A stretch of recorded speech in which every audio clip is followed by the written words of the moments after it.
Hello students, welcome to my channel Study with Didi.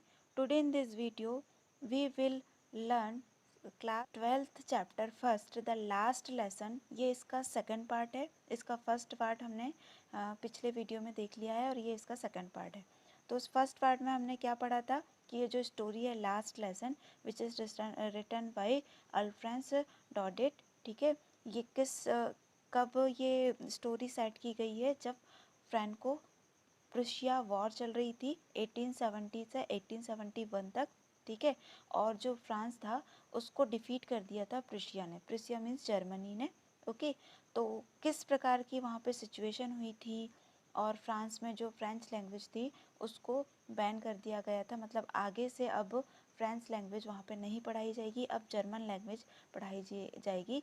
ये कहाँ से? बर्लिन से ये ऑर्डर आ चुका था जो कि जर्मनी की क्या थी, कैपिटल थी. तो ये हमने देखा था. फिर आगे जो टीचर होते हैं मिस्टर हैमेल, वो बच्चों को बताते हैं कि ये हमारा आज लास्ट लेसन है फ्रेंच लैंग्वेज का और आगे से अब हम फ्रेंच लैंग्वेज यहाँ पे नहीं पढ़ेंगे. दो डिस्ट्रिक्ट है, अल्सेस एंड लॉरेन. ओके, ये दो जो डिस्ट्रिक्ट है यहाँ पे ये लैंग्वेज नहीं पढ़ाई जाएगी, अब जर्मन लैंग्वेज पढ़ाई जाएगी. तो इसका हमने फर्स्ट पार्ट कर लिया था, अब सेकंड पार्ट हम करेंगे. So this is second part. यहाँ से रह गया था हमारा जब जो मिस्टर हैमेल होते हैं वो बच्चों को बता रहे होते हैं कि ये हमारी ही गलती है कि आज ऐसी सिचुएशन आ गई है कि हमारी खुद की मदर टंग को हमको छोड़ना पड़ रहा है.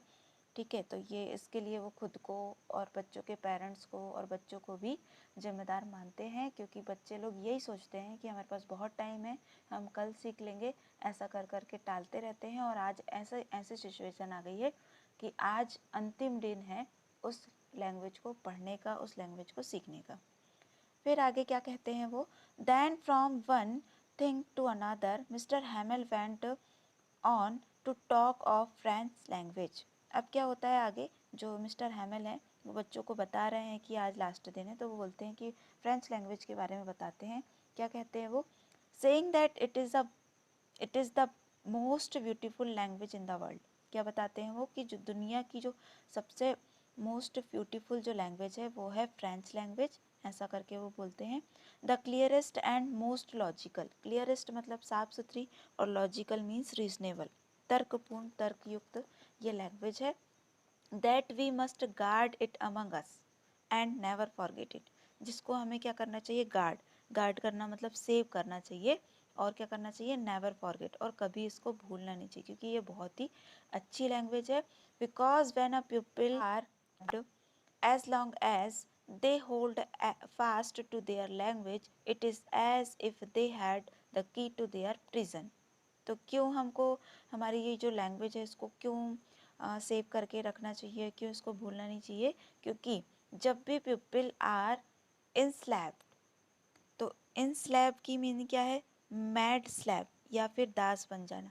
जब भी कोई व्यक्ति, किसी कंट्री का व्यक्ति यदि किसी का क्या बन जाता है, दास बन जाता है. ठीक है, दास मतलब क्या होता है, गुलाम बन जाना. यदि कोई व्यक्ति किसी का गुलाम बना हुआ है उस टाइम पे क्या होगा, गुलाम बना होता है, तब ये जो लैंग्वेज होती है ना हमारी खुद की मदर टंग, ये ही उस प्रिजन मतलब उस जेल से निकालने की एक चाबी होती है. इस प्रकार से मिस्टर हैमेल उनको बताते हैं. Then he open a grammar and read us a lesson. उसके बाद क्या करते हैं वो, एक ग्रामर की जो बुक है उसको खोलते हैं और उनको उनका लेसन पढ़ाना स्टार्ट करते हैं. तो हमने क्या देखा यहाँ पे कि मिस्टर हैमेल अपनी जो मदर टंग है उसके बारे में बता रहे हैं कि हमको हमारी जो मदर टंग है उसको उसकी देख रेख करना चाहिए, कभी भी उसको सेव करके रखना चाहिए और कभी भी उसको भूलना नहीं चाहिए. क्योंकि जब भी किसी देश के लोगों को कोई यदि दास बनाता है, तो यदि उसको उस प्रिजन से निकलना है तो उसकी चाबी क्या होती है, उसकी खुद की मदर टंग ही होती है. ओके, फिर आगे क्या होता है, I was amazed to see how well I understood it. अब यहाँ पे जो लिटिल फ्रेंच है, जो हमारा नरेटर है, छोटा सा बच्चा है, वो बताता है कि आज जो टीचर पढ़ा रहे हैं, क्योंकि उसको पता चल गया कि आज आखिरी दिन पढ़ने वाले हैं, तो उसको भी बहुत बुरा लगता है कि मैंने इतने दिन से टाइम वेस्ट किया, मैंने क्यों नहीं सीखा, ये सब कुछ वो सोचता है. फिर वो यहाँ पे सोच रहा है, वो बहुत ज़्यादा अमेज्ड है, बहुत ही आश्चर्यचकित हो रहा है। किस लिए हो रहा है? सरप्राइज क्यों हो रहा है वो? अमेज्ड होना मीन्स सरप्राइज होना। क्यों सरप्राइज हो रहा है? क्योंकि how well I understood it, कि वो कितने अच्छे से आज समझ पा रहा है। All he said seemed so easy I think too that I had never listened so carefully and that he had never explained everything with so much patience। अब आगे क्या बताता है वो कि मतलब लिटिल जो फ्रेंच है वो बताता है कि आज जो भी कुछ वो बता रहे हैं ना, वो उसको बहुत इजी लग रहा है, इतना इजी लग रहा है, सबको समझ में आ रहा है। और इसलिए वो सोचता है कि उसने कभी केयरफुली सुनने की कोशिश ही नहीं की थी। I had never listen so carefully, मैं कभी सुनता ही नहीं था इतने केयरफुली, इसलिए उन्होंने इतने पेशेंसली कभी समझाने की कोशिश की ही नहीं होगी टीचर ने, ऐसा वो सोचता है। मतलब टीचर तो अच्छे से पढ़ाते हैं, और आज आज क्यों समझ में आ रहा है? यदि टीचर अच्छा नहीं पढ़ाता तो उसको तो कभी भी समझ में नहीं आना चाहिए था, पर आज क्यों समझ में आ रहा है? क्योंकि वो बहुत ध्यान से उसको सुन रहा है। It seemed almost as if the poor man wanted to give us all he knew before going away।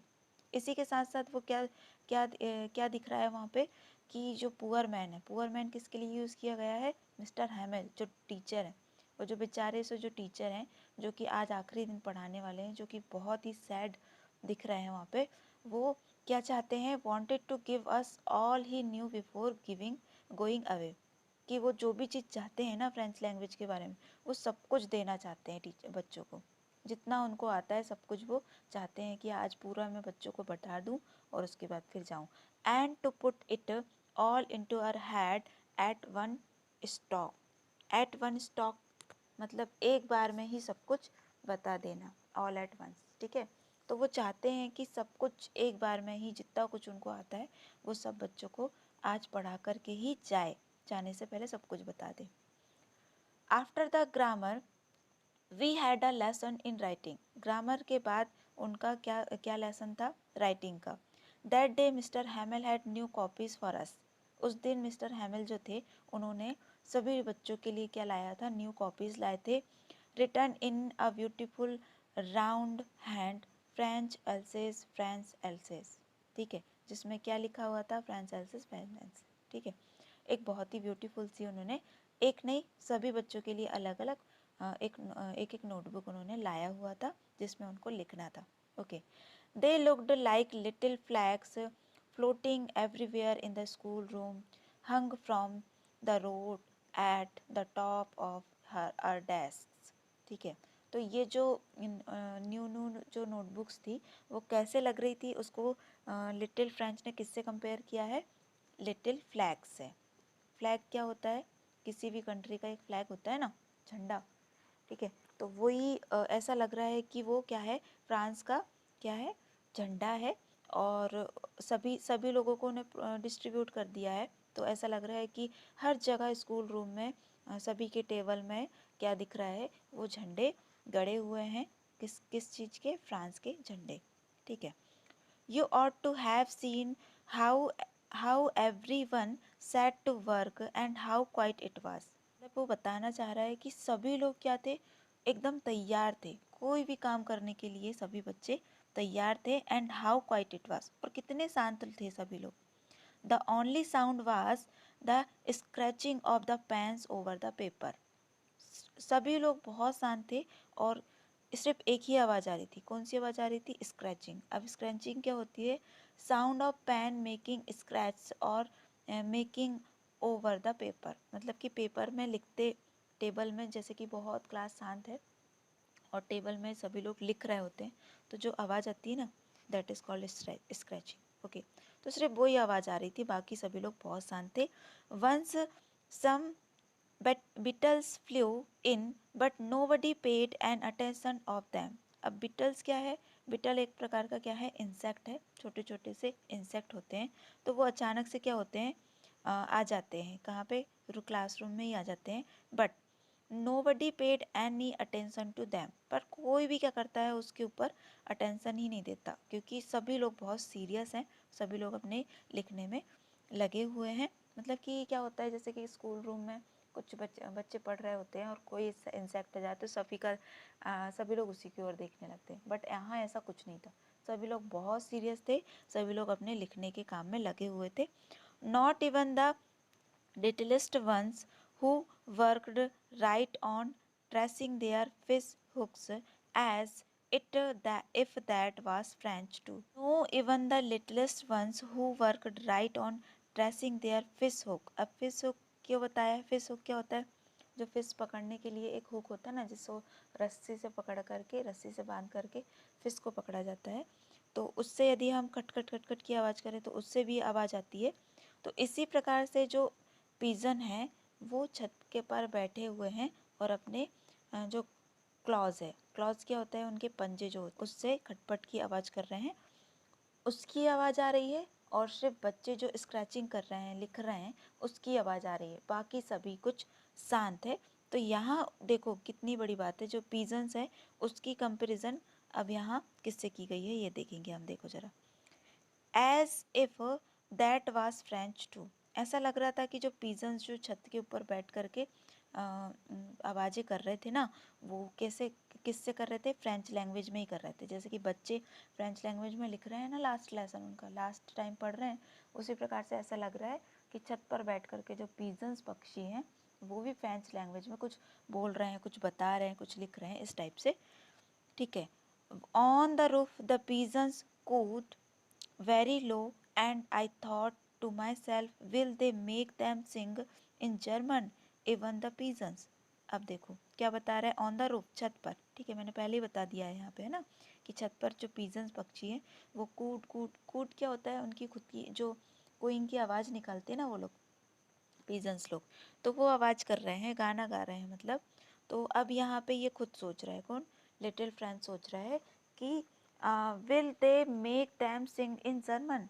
क्या जैसे कि जो जर्मनी है उन्होंने हम लोगों पर बैन लगा दिया कि हम आगे से फ्रेंच लैंग्वेज नहीं पढ़ेंगे, हमको आगे से क्या करना है, जर्मन लैंग्वेज ही पढ़ना है, जर्मन में ही गाना है, जो भी करना है।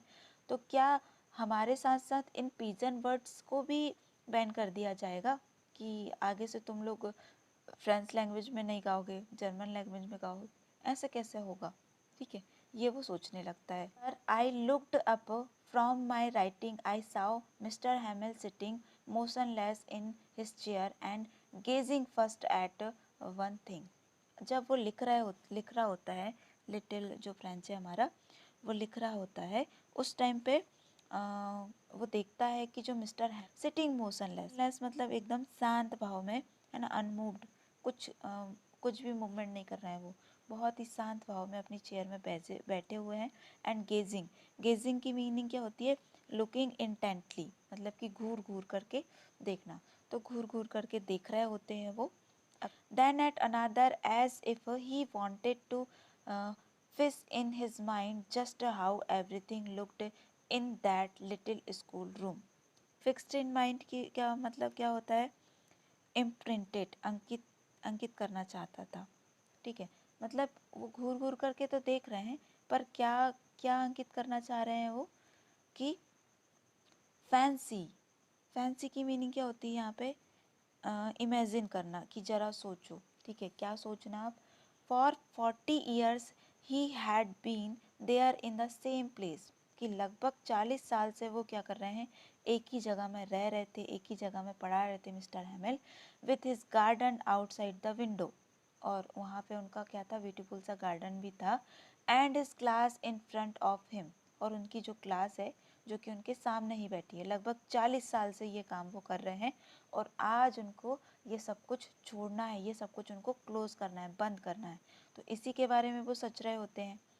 Just like that only the desk and benches had been worn smooth. worn smooth की मीनिंग क्या होगी?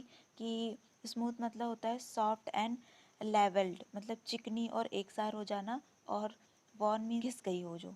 ठीक है, क्योंकि अब देखो 40 ईयर से उसी बेंच में, उसी डेस्क में बच्चे आकर के बैठ रहे हैं, फिर जा रहे हैं, फिर आके बैठ रहे हैं, तो क्या हो गई है? वो बेंच और डेस्क जो है थोड़ी थोड़ी सी घिस गई है। ठीक है, बाकी सारी चीज़ें सेम है, मतलब वही उनका क्लासरूम, वही उनका गार्डन, वही उनकी क्लास। ठीक है, सब कुछ वही है, बस थोड़ी सी डेस्क और जो बेंच है वो क्या हो गई है? worn स्मूथ, मतलब कि घिस गई है थोड़ी सी। The walnut trees in the garden were taller, and the hipvine that he had planted himself twined about the window to the roof. आगे क्या बता रहे हैं कि उन्होंने जो गार्डन है वहाँ पे एक वॉलनट का ट्री लगाया है। अब वॉलनट क्या होता है? अखरोट का पेड़ होता है, अखरोट। ठीक है, आपने देखा होगा अखरोट का पेड़। तो एक अखरोट का पेड़ उन्होंने 40 ईयर पहले लगाया था, वो क्या हो गया? बहुत लंबा हो गया है garden. And the hip wine, अब हिप वाइन क्या है? एक बेल है, ठीक है, उसको भी उन्होंने लगाया हुआ था। तो वो क्या हो गई है? That he had planted himself twined about the windows to the roof. ठीक है, तो वो क्या कर रही है? आपने देखा होगा कि जो बेल होती है, किसी भी चीज़ की बेल होती है, वो किसी एक चीज़ का सहारा ले लेके राउंड राउंड राउंड राउंड होकर के गोल गोल घूम करके बहुत ऊपर तक चढ़ जाती है। तो वो विंडो का सहारा लेते हुए कहाँ पे चढ़ गई है? रूफ पर, मतलब बहुत बड़ी हो गई है वो। How it must have broken his heart to leave it all, poor man. तो ये सब कुछ आज क्या होने वाला है? सब कुछ उनसे छूट जाने वाला है। तो कैसे वो सब कुछ छोड़ पाएंगे? कैसे उनका हार्ट मान जाएगा ये सब कुछ छोड़ने के लिए? To hear his sister moving about in the room above packing their trunks for they must leave the country next day. तो ये अब क्या सोचते हैं, क्या सुनते हैं वो, कि उनकी जो सिस्टर है वो वहीं से आ रही हैं और क्या कह रही हैं कि उन्होंने पैकिंग कर लिया है और दूसरे ही दिन वो इस कंट्री को छोड़ करके चले जाएंगे। मतलब सब कुछ, जो सब कुछ अभी 40 ईयर से चल रहा था, वो सब कुछ अब आज ख़त्म होने वाले हैं। But he had the courage to hear every lesson to the very last. अंदर वो करेज था, वो साहस था कि क्या था? To hear every lesson to the very last, मतलब आखिरी लेसन सुनने तक का उनके पास क्या था? साहस था। आफ्टर द राइटिंग, राइटिंग के बाद we had a lesson in history, मतलब कि अभी जो चल रहा है, जो राइटिंग वो करने वाला है फ्रेंच लैंग्वेज में, उसके बाद उनका क्या लेसन था? हिस्ट्री का लेसन था। And then the babies chanted their be ba. अब ये बी बा बी क्या है? जैसे कि, और ये बेबीज़ क्या है? ये जो बेबीज़ जो है वो क्या है? स्टूडेंट्स के लिए बोला जा रहा है। ठीक है, जैसे कि बच्चे क्लासरूम में बच्चे जो होते हैं, छोटे छोटे जो बच्चे होते हैं, रिपीट करते हैं ना, का, खा, गा, या फिर A for apple, B for ball, या ए से आ बनता है, बी से बा बनता है। इस प्रकार से जब जैसे छोटे बच्चे उच्चारित करते हैं ना, सेम ये बच्चे लोग भी ऐसा उच्चारित करेंगे। ठीक है, down there at the back of the room old Hauser थे, had put on his spectacles and, उनका जो चश्मा था उन्होंने निकाला और क्या किया? Holding his primer in both hand, उनकी जो प्राइमर था, प्राइमर हमने पढ़ लिया है कि एक प्रकार की ग्रामर की बुक होती है। ठीक है, तो उसको उन्होंने अपने दोनों हाथ में पकड़ा हुआ है। Spell the letters with them, और वो भी क्या कर रहे हैं? बच्चों के साथ, जैसे बच्चे रिपीट कर रहे हैं ना, बा, बे, बी, बो, बू, ये सब वो भी रिपीट कर रहे हैं। ठीक है, Mr Hauser. You could see that he too was crying, आप देख सकते थे कि वो भी रो रहे थे। मिस्टर हसर जो थे ना, वो भी रोने लगे थे। हिज वॉइस ट्रम्बल्ड, उनकी जो वॉइस थी, उनकी जो आवाज़ थी, वो क्या हो रही थी? काँप रही थी। ट्रम्बल्ड मीन्स काँपना विथ इमोशंस, इमोशन से उनकी जो आवाज़ थी वो काँप रही थी। And it was so funny to hear him that we all wanted to laugh and cry. उनकी जो काँपती हुई आवाज़ को सुन करके सभी लोग हंस भी सकते थे, बट सभी को रोना भी आ रहा था। मतलब एक बहुत ही फ़नी सा मोमेंट था, क्योंकि वो रिपीट भी कर रहे हैं और उनकी आवाज़ भी लड़खड़ा रही है, काँप रही है, तो किसी को हंसना भी आ सकता है, बट सभी लोग यहाँ पे रो रहे होते हैं। How well I remember it that last lesson, मतलब इतना सब कुछ हुआ जिस दिन लास्ट लेसन वो फ्रेंच लैंग्वेज का पढ़ रहे हैं, तो वो तो बहुत दिन तक याद रख पाएगा इस लेसन को, क्योंकि ये लास्ट लेसन था और इतनी सब कुछ यहाँ पे हुआ था। All at once the church clock struck 12, जैसे कि आपने देखा होगा कि किसी सभी चर्चों में क्या होता है? एक बैल होता है, एक क्या होता है? क्लॉक लगी होती है बहुत बड़ी सी, और उसमें क्या होती है? एक बैल भी लगी हुई होती है। ठीक है, तो ये सब कुछ चल ही रहा था और उसी टाइम पे जो चर्च की जो क्लॉक थी उसने किसका इशारा किया? 12 बजने का, मतलब 12 बजे बैल बज जाती है ना, तो 12 बजे की बैल बज गई। देन द एंग्लश, अब एंग्लस क्या है यहाँ पे? अब बैल रंग फॉर प्रेयर, प्रेयर के लिए जो घंटी बजती है ना, वो बज गई। मतलब एक टाइम रहता है ना, जैसे कोई मंदिर हो, मस्जिद हो, गुरुद्वारा हो या चर्च हो, कहीं पे भी एक फिक्स टाइम पे क्या होती है, प्रेयर होती है। तो उसी का इशारा इस घंटी ने किया। At the same moment the trumpets of the Prussians returning from drill. उसी टाइम पे क्या हुआ कि जो आप हमने पहले स्टोरी में पढ़े थे कि जो प्रुसिया के जो सोल्जर्स थे वो क्या कर रहे थे, ड्रिल कर रहे थे। तो उन्होंने भी घंटी की आवाज़ सुनी और वो भी उनकी ड्रिल से वापस जाने लगे। साउंडेड अंडर आवर विंडोज, और जिसकी आवाज़ क्या हो रही थी, उनकी विंडो तक आ रही थी। Mister हैमिल stood up, mister Hamel जो थे वो खड़े हो गए। वेरी पैल, अब पेल क्या है यहाँ पे, जब किसी का लाल सा हो जाता है या फिर पिंक सा हो जाता है, जैसे हम अचानक से कुछ होने वाला और अचानक से हो गया, वो घटना हो गई, तो हम कहते हैं ना कि चेहरे का रंग उड़ गया, उसी प्रकार से। तो मिस्टर हैमिल के चेहरे का रंग उड़ गया था। इन हिज चेयर, मतलब वो खड़े हो गए वहाँ पे। I never Sao him look so tall, मतलब इतने स्ट्रेटली वो खड़े हुए वहाँ पे, मतलब थोड़ी सी घबराहट भी थी उनको। और मतलब कि अब हमको पता है कि आज के बाद हम नहीं पढ़ाने वाले हैं, आज के बाद हमारा फ्रेंच लैंग्वेज नहीं पढ़ाई ही नहीं जाने वाली, और आज के बाद ये यहाँ से चले जाएंगे टीचर। तो वो बहुत ही स्ट्रेटली वहाँ पे खड़े हो जाते हैं। इतने लंबे दिखते हैं वो, जितने लंबे आज तक लिटिल फ्रेंड्स को दिखे नहीं थे वो।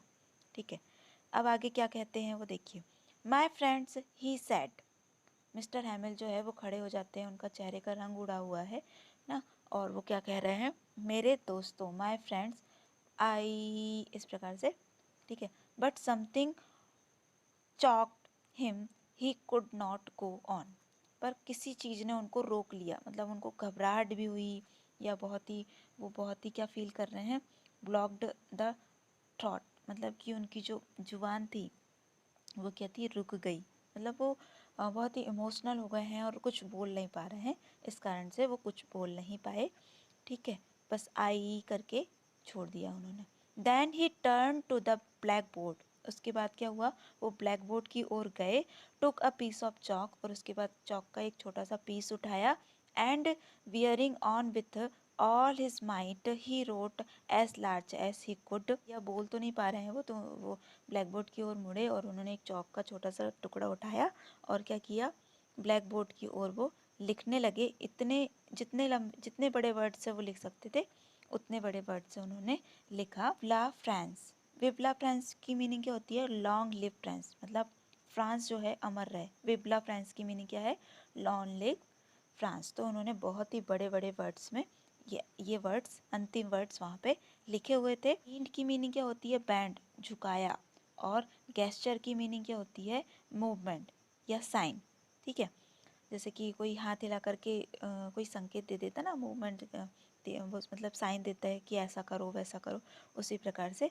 तो जो हमारे मिस्टर हैमिल थे वो बहुत ज़्यादा सैड है यहाँ पे, उन्होंने लिखा हुआ है कि बेबला फ्रांस, फ्रांस जो है अमर रहे, और वो वहाँ पे रुक गए और क्या किया, एंड लीन्ड हिज हेड, उन्होंने अपना जो हेड था वो झुका लिया, किस ओर झुका लिया, वॉल की ओर, मतलब उनको रोना आ रहा होगा शायद, या बहुत ही बुरा लग रहा है, इसलिए वो सबके तरफ नहीं देख रहे हैं, वॉल की ओर तरफ वो देखने लगते हैं। और विदाउट टॉकिंग एनी वर्ड, कोई बिना कुछ शब्द बोले उन्होंने क्या किया, ही मेड अ गेस्चर, उन्होंने एक इशारा किया। क्या इशारा किया, अपना हाथ हिलाते हुए, स्कूल इज़ डिसमिस्ड, स्कूल हो गया है, यू मे गो, अब आप लोग जा सकते हैं। इस प्रकार से उन्होंने इशारा करते हुए लोगों को, बच्चों को जाने के लिए कह दिया, और यहीं से हमारा चैप्टर होता है फिनिश। इस प्रकार की सिचुएशन कहाँ पे आ गई थी, फ्रांस में आ गई थी, जब जर्मनी ने फ्रांस को हरा दिया था। और किस प्रकार की सिचुएशन ऐसी होती है कि हमको हमारी खुद की मदर टंग क्या करना पड़ता है, छोड़ना है। क्यों, क्योंकि किसी दूसरे देश ने हमारे देश को क्या कर लिया है, धोखे से हड़प लिया है। इस प्रकार से ये चैप्टर था। तो इसमें हमको बहुत सारी बातें बताई गई हैं, बहुत सारे चीज़ें सीखने लायक बताई गई हैं कि हमको हमारा टाइम वेस्ट नहीं करना चाहिए, जब हमारे पास समय है तभी हमको सब कुछ सीख लेना चाहिए। ठीक है, नहीं तो ये ऐसा टाइम आता है फिर कि फ्रांस मतलब सारी बच्चे सीखना चाह रहे हैं फ्रेंच लैंग्वेज, फ्रांस को जो कुछ नहीं समझता है कभी, उसको भी चाहिए कि वो सीखे। टीचर्स जो है बताना चाहते हैं, पढ़ाना चाहते हैं, पर पढ़ा नहीं पा रहे हैं, ठीक है। तो हमको हमारा टाइम को कभी भी वेस्ट नहीं करना चाहिए और जो समय है उसका सदुपयोग करते हुए सारी चीज़ करना चाहिए। यही हमने इस चैप्टर में पढ़ा। तो यदि अच्छा लगा होगा तो please like and subscribe my channel. Thank you for watching my video.